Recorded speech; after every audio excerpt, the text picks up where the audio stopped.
Hello, hello, hello. So, welcome to Life Between the Notes, where we are going to take you beyond the bio. Your hosts of this brand new podcast are myself, Kirsten Myers, and my friend Morgan Davis. Hello, Morgan.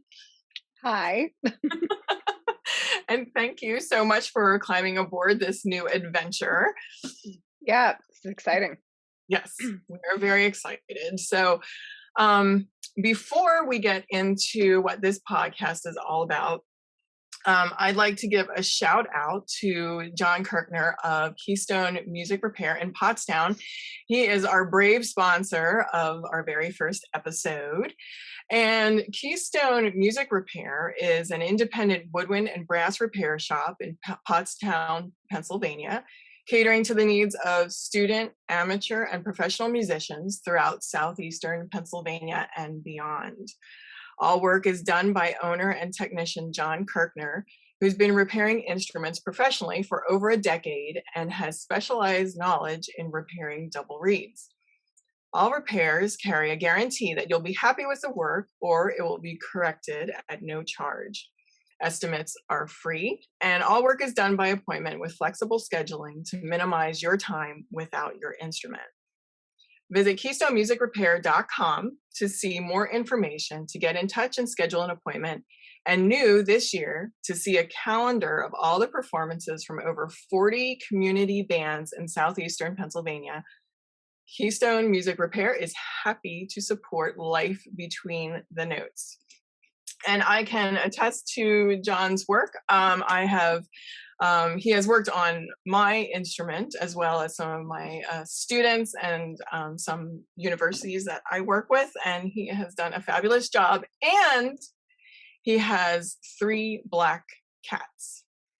So, well, then we know it's good stuff. Yeah, exactly. Like, where else are you going to get that? Yeah.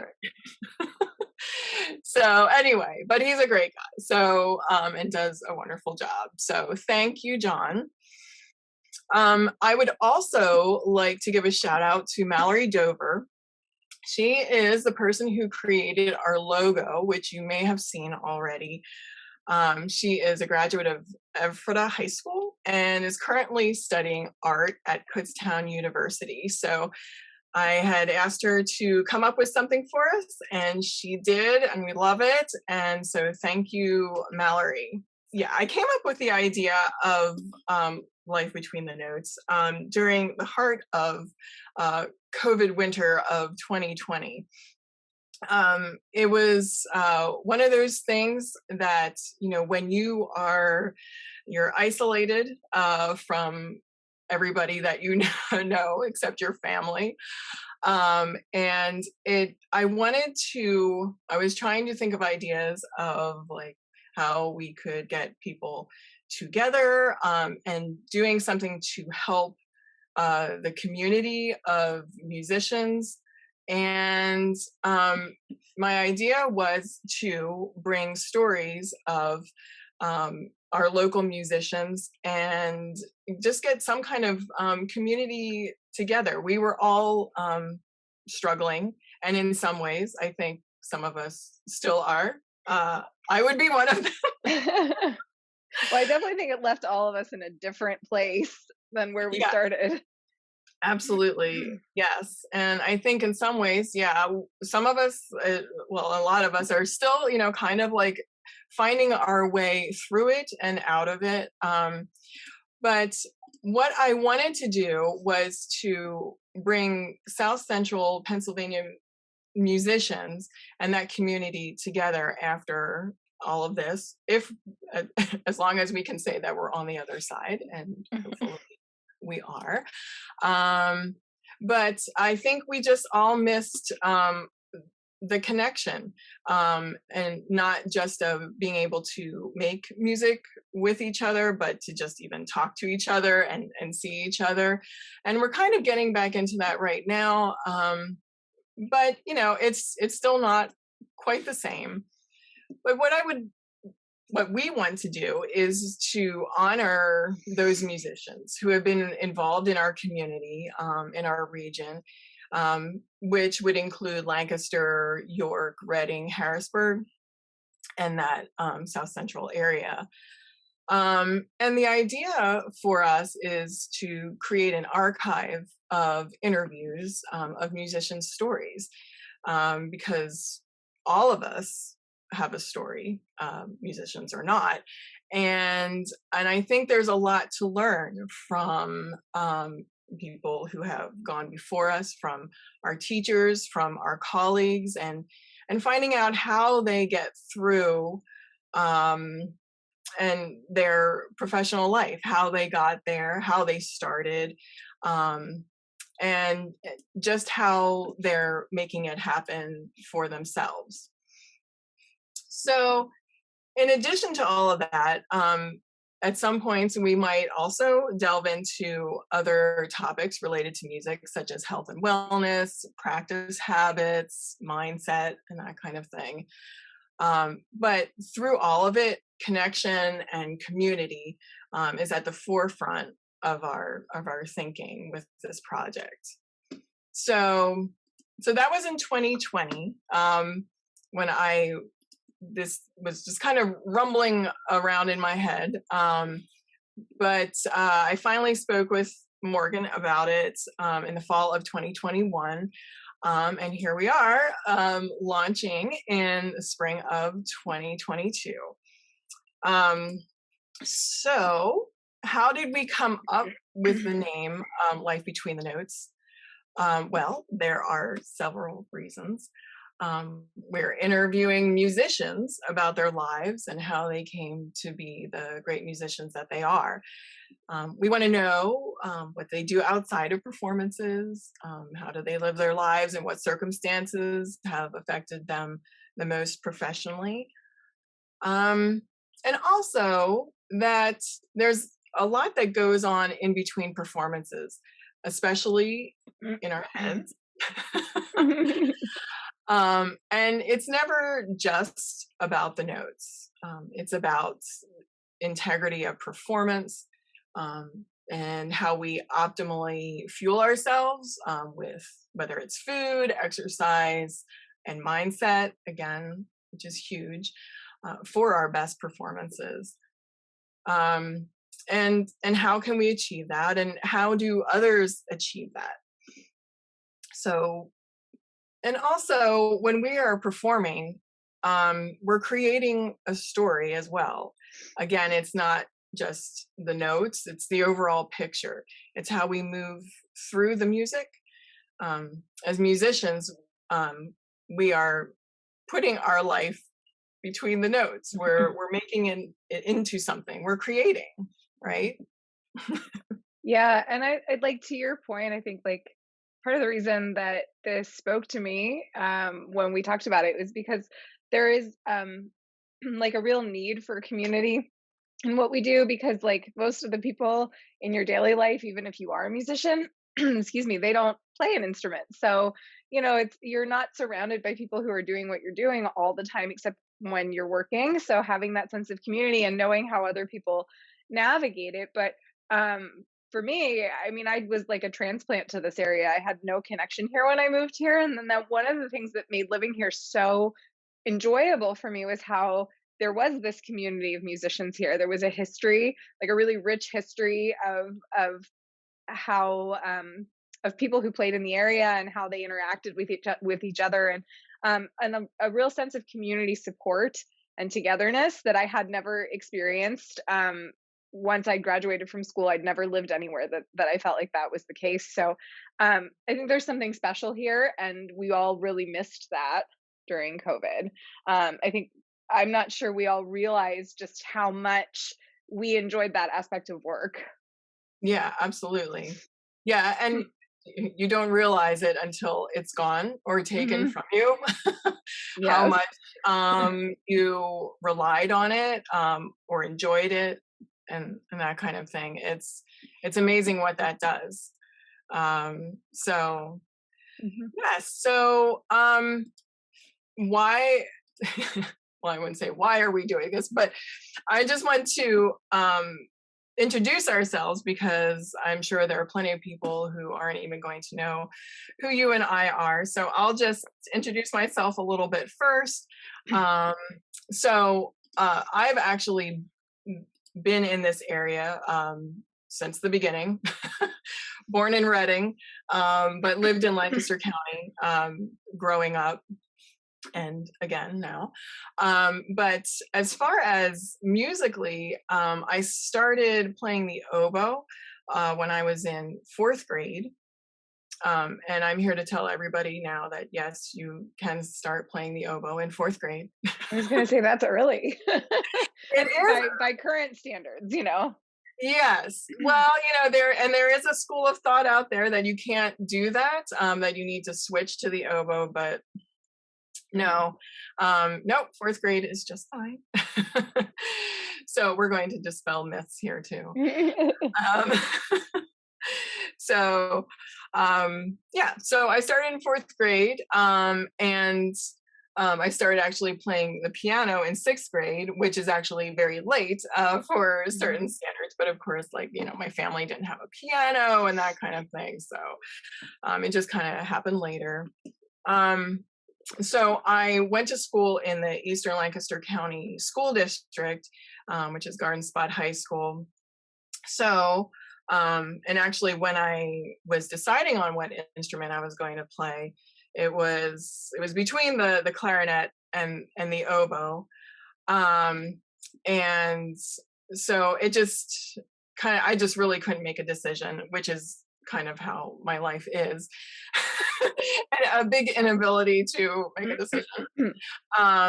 So anyway, the band director, the elementary band director, who was Luke Bowman at the time, he said, well, we don't have any oboists in the elementary band, so you'd be the only one. And for some reason, that appealed to me.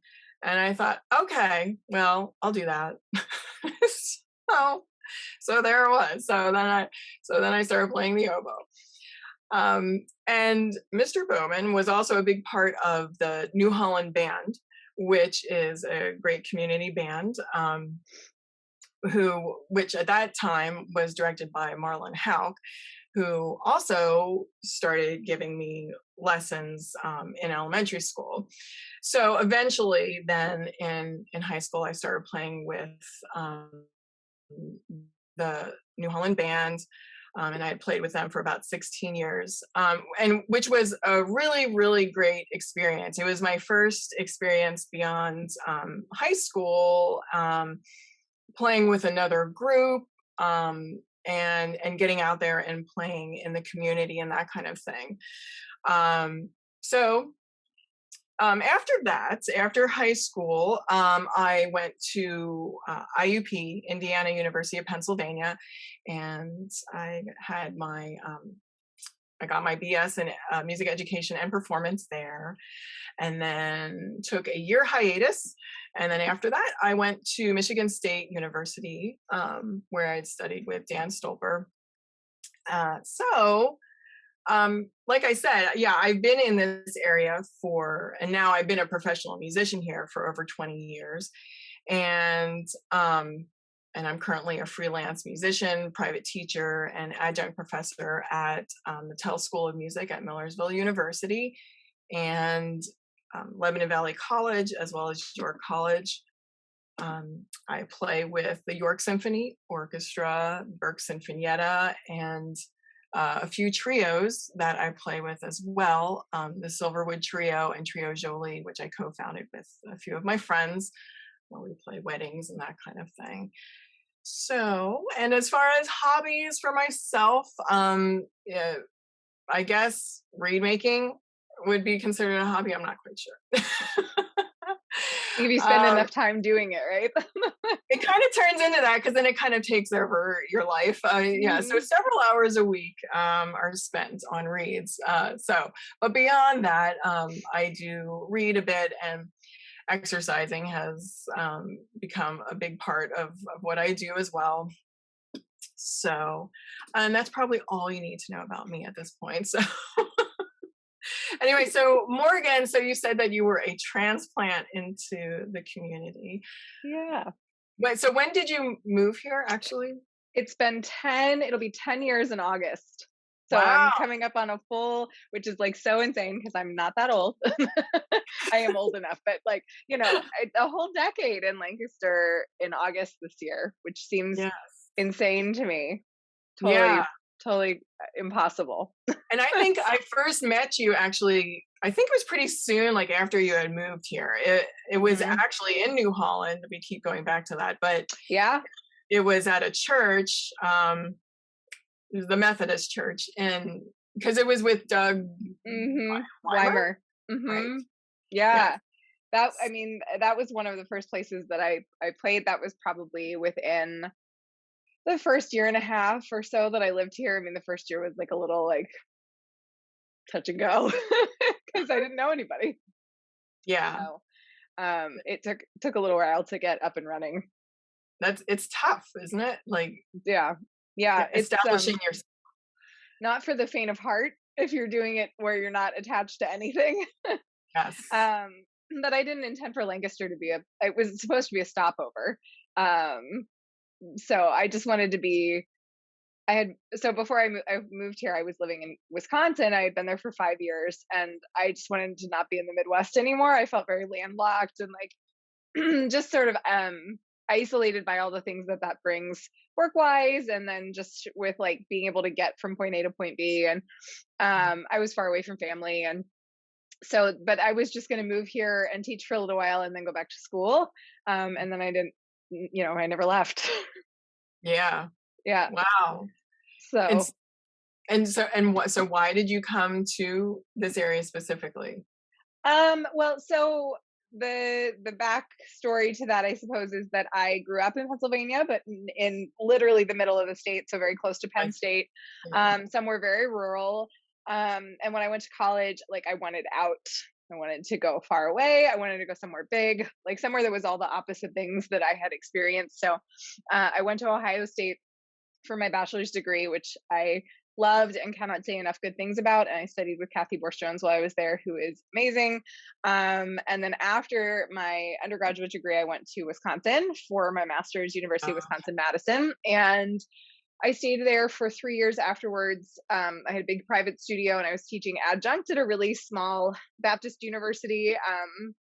And that was like all I was doing. I was teaching and I was teaching.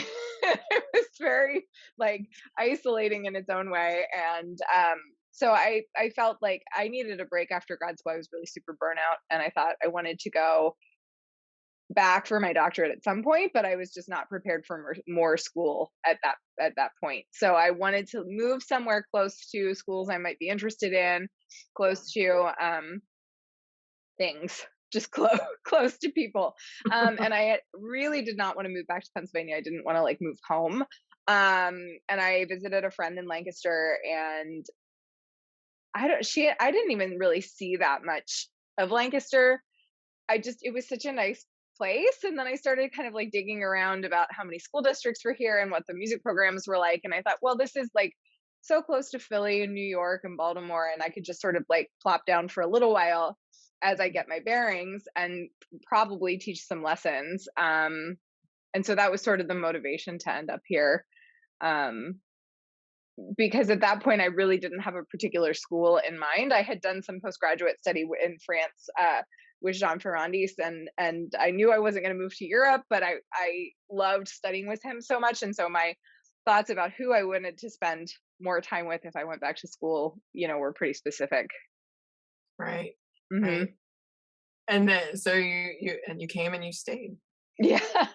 Yeah. I mean, it just the first year was tough. But then it really started to click. And that was one of the things that motivated me to stay, is what we've been talking about with community. It's like just meeting people. And my experience of gigging before had never been that like you would network and then you would get gigs out of it. It just never seemed to happen. And I moved here and like my freelancing career picked up before my teaching studio picked up, and I was shocked. Like I just didn't expect that to be the case. And I think a little bit of it was that I had good timing when I landed here, and that helps. But I kept, I'd play at a church, and then I'd meet somebody else, and then I would play at another church, and then it just sort of started to grow. And at the point where I was prepared to start thinking about going back to school, I was gigging with people that were driving here from New York City, Baltimore, Philadelphia, because they weren't gigging in those places. And I thought, why am I going to move? I like have students, I'm working, like seems silly to like pick up and leave this and then end up driving back or doing like what, for what it's worth. So, so there just wasn't a big motivation to leave. And at that point I had started freelancing with different orchestras. So I was playing with Allegro and Lancaster Symphony, and then that turned into playing with, Harrisburg Symphony, and I've played up in Reading and some summer festivals. And I had met there's a big community of adult hobbyists here for flute playing. I was like helping to organize a flute camp for adults, and like I just had lots of things to do. I was very lucky that way. Right. And that's how it happens too. And the more that you get yourself out there and meeting people and talking with people and networking, right. Yeah, that's how. And the community here, I think, like, going to gigs, I loved meeting the people that I was playing with, because they had these like this rich history of things that they had done here, and like really they were the people who had created this culture that I was getting to participate in. And it was just really fun for me to drop into the middle of that and be able to participate, in the way that they were all very supportive of each other, and very like intertwined in their experiences. And so I felt a little bit like I had just been let into this really like cool club of like, people who were just making things happen. And it was, really neat. Yeah. And I was going to say, you brought up supportive, and that's, I agree, like from teachers to colleagues, there are so many supportive, people in this network that, often want to see you do well. And so I agree. Unique. Yeah, absolutely. Right. And we're all we all have this commonality, with music, and it's just been great to have that kindness extended to you, and to make you feel welcome as well. I feel very fortunate, and I also feel like that was something that was really emphasized when I was an undergrad, that Kathy really taught us, was to the way you interacted with your colleagues and your peers really was one of the biggest things that mattered. However talented you were, that interpersonal relationship was going to be the most important thing, to layer with your talents. And just being here, I think a lot of times, the stereotype that music and the arts can be really cutthroat because it's competitive, and there really is some of that out in the world. And so to be in sort of a pocket of it here, where like most of us, I think people just want to see the arts thrive, and like we want there to be work for everyone and things to do. And it just felt really, I'm repeating myself, but like feels very fortunate that I get to participate in those things. And it felt like a good place to, to kind of dig in and decide to stay and participate in that. And I think too that also came out like during COVID as well. Again, when that community and that is taken away and from you, and then the organizations that I think both of us are affiliated with, really tried hard to like keep us working, help us out, and that kind of thing, and still provide something for the community at large, the public. So and then I think it just like all of that supportiveness, in that sense during COVID. But then like during COVID, I did a 200-hour teacher training to become a certified yoga instructor. And when I finished that training, I had to do 10 free classes. And just like the people who came and took the classes online with me that were my friends that I had made here, or, and of course there were Yeah. friends from like all over, like, my friends from school did it with me and whatever. But, you realize like the relationships you've built with people over Mhm. that time. And still every once in a while things happen here. And I think, man, I've really been so lucky to make so many great musical friends here. Mhm. I mean, you and I talking about doing this, and and I'm just now teaching at Millersville, which is one of the schools that you teach at. And we had a flute day this spring, and then have the network of flute friends that I could tap into to bring really good quality people to campus for that day. It Mhm. just would be hard. It's like you keep seeing all these reasons why it's nice to be here. Oh yeah, Mhm. absolutely. Yep. And that's what we want to do with this podcast. Really, Mhm. is to interview those people in the community, and musicians some who have been around here for a long time, some who are transplants, as you say yourself, and maybe even some people who are newer to the scene and that kind of thing. But yeah, just to support them and get some insight into what it's like to be a musician in this area. Yeah. Yeah. And people have, such interesting backgrounds. And, I think sometimes it's easy to think things stay small if you don't ever leave. Like a lot of people have been in this area for a long time, but there's just such a richness here. And I think it's fun to learn about that and, hear all that history. Yeah, so I think it's gonna be great, like listening to other people's stories and their takes Hmm. on what it's like to be a musician in this area. So Yeah. Great. so so essentially, that is our first episode.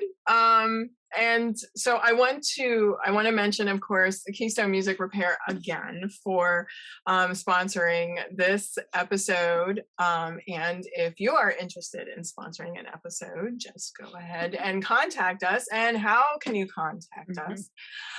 We actually have an email. Can you believe we have email? And 2022.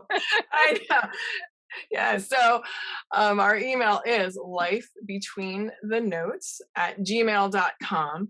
So, and we would love to hear from you actually if you have any ideas. First of all, show ideas, but also if there's anybody who you want to hear an interview of. We have two right now set up that we will be recording very soon and we'll be dropping later. But we're really excited about those two. But if you have, and we have our list, but if you guys have any ideas and suggestions, please drop us a note. We don't accept hate mail, so it will be bounced back to you. Um, but anyway, but if you guys have any ideas or suggestions, we will certainly take them into consideration. So, Mhm. okay, I think that is it for us. And in the meantime, before that next episode drops, Morgan and I and you will be living our lives between the notes. So thank you, Morgan. Thanks.